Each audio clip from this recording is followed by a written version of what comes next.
Bonjour et bienvenue chers Alformers dans cette vidéo où l'on va pouvoir introduire les techniques et méthodologies de l'OSINT. Certes de manière théorique, mais on va pouvoir les détailler au niveau des prochaines vidéos de manière pratique et consistante. Pour ce, nous allons suivre le plan suivant. Tout d'abord, nous allons commencer par une petite introduction à l'intelligence stratégique et le cycle de renseignement.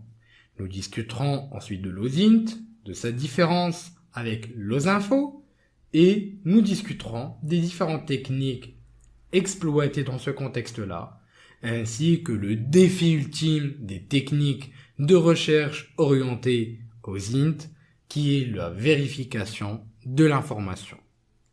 Il faut savoir que le processus de la veille stratégique est très proche de celui du renseignement.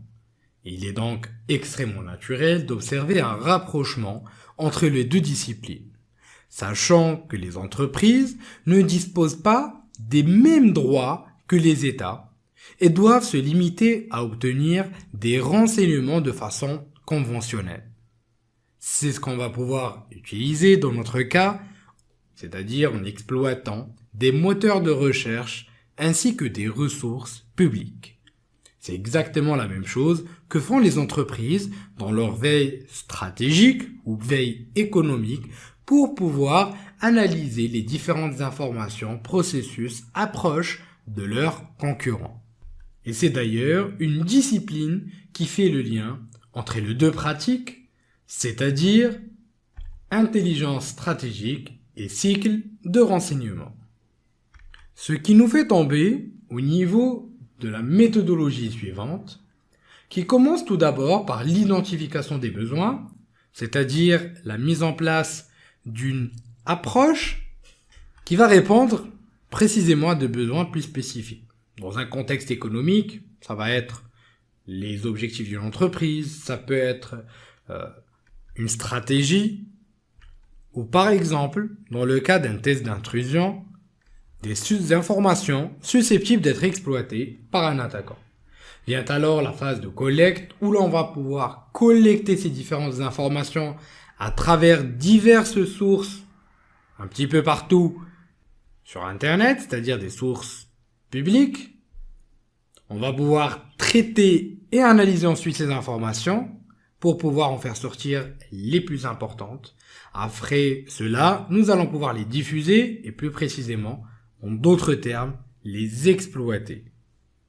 Et vous verrez un petit peu que ce cycle qui rassemble intelligence stratégique et cycle de renseignement vont se rejoindre à un niveau assez intéressant, nous permettant d'exploiter ce processus ou cette méthodologie dans n'importe quel contexte et surtout dans notre cas, dans le contexte de test d'intrusion. Ce qui nous permet d'arriver à notre objectif, c'est-à-dire d'utiliser ce processus ou de cycle de vie du renseignement dans un contexte donc de test d'intrusion en exploitant ce qu'on appelle l'OSINT, donc OSINT pour Open Source Intelligence, ce qui représente tout simplement tout renseignement obtenu par une source d'information publique. C'est un petit peu ou exactement la traduction du terme en soi, c'est-à-dire le renseignement de source ouverte ou renseignement d'origine source ouverte.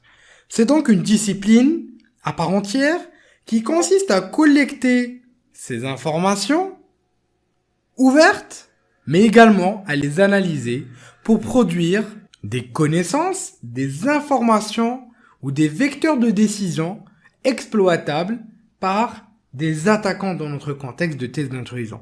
Ce qui permet d'ailleurs de pouvoir bâtir une base de connaissances nécessaires pour structurer une attaque, récupérer des informations confidentielles exposées ou toute autre information ou données nous permettant de pouvoir rendre une attaque plus facile ou, en d'autres termes, nous permettre de pouvoir en structurer d'autres ou encore des informations qui peuvent être exploitées par la suite. Après, bien sûr, la collecte d'informations n'est pas ou ne veut pas dire forcément créer des connaissances actionnables et exploitables. Pourquoi ? Parce que tout simplement, il y a une multiplication de moyens techniques qui permettent de récolter de l'information de grande envergure, de manière automatisée, Mais le problème, il est là. C'est-à-dire qu'on va pouvoir récupérer des informations ou tellement d'informations qu'on va tomber dans le piège de ce qu'on appelle l'infobésité.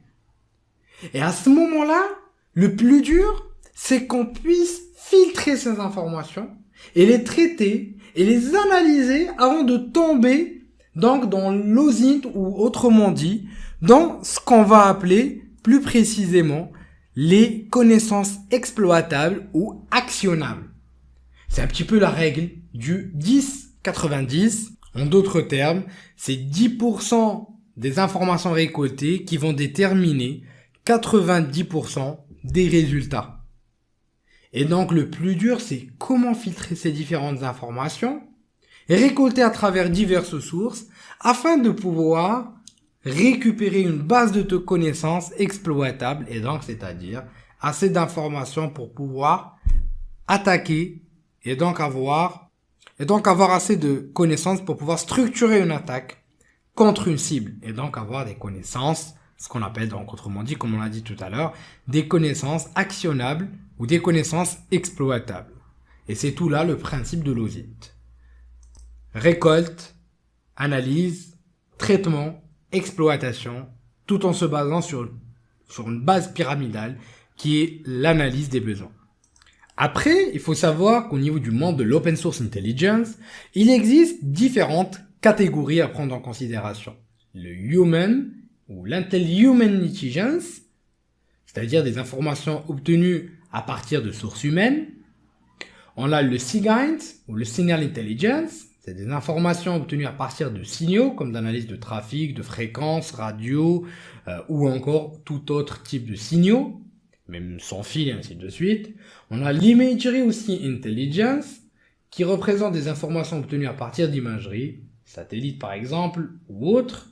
Et on a le Cyber Intelligence qui représente des informations obtenues à partir d'Internet. Et c'est là en fait où l'élément qu'on va pouvoir exploiter le plus. Bien sûr, on va voir aussi d'autres catégories d'Open Source Intelligence, en exploitant un petit peu aussi la faille humaine à travers l'Intel Human Intelligence, c'est-à-dire en exploitant la vulnérabilité humaine pour pouvoir récolter des informations. Donc en quelque sorte, on peut la rajouter donc, par abus de langage à cette catégorie-là.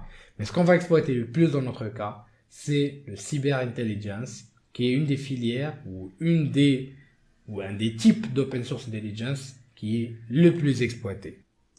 Et comme on l'a dit au niveau du début de cette vidéo, le plus difficile sera de pouvoir vérifier les différentes informations qu'on aura recueillies. Parce qu'il y aura le problème qu'on a cité tout à l'heure de l'infobésité. Et à ce moment-là, il faudra juger votre source ou vos informations récoltées, à savoir que la fiabilité est jugée sur le temps et qu'une source qui fournit de l'information qui est jugée fiable à répétition ou qui dispose d'une réputation certaine doit se voir accorder un meilleur classement au fil du temps.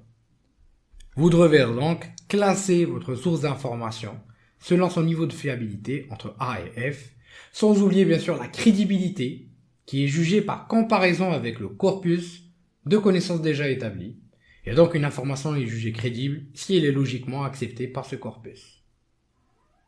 Et à partir de là, on va pouvoir bâtir une base de connaissances structurée, logique, en se basant sur un concept de vérification d'informations. Donc là, on sort un petit peu du concept d'OSINT traditionnel, c'est-à-dire de l'OSINT, on va utiliser un outil des réseaux sociaux, récolter, stocker des informations. Non, là, on va aller beaucoup plus loin. On devient des concepteurs, on devient des stratèges, et on va penser comme des ingénieurs qui vont bâtir une stratégie à long terme et une méthodologie qui va être customisée avec le temps. Et c'est tout là l'intérêt de cette vidéo.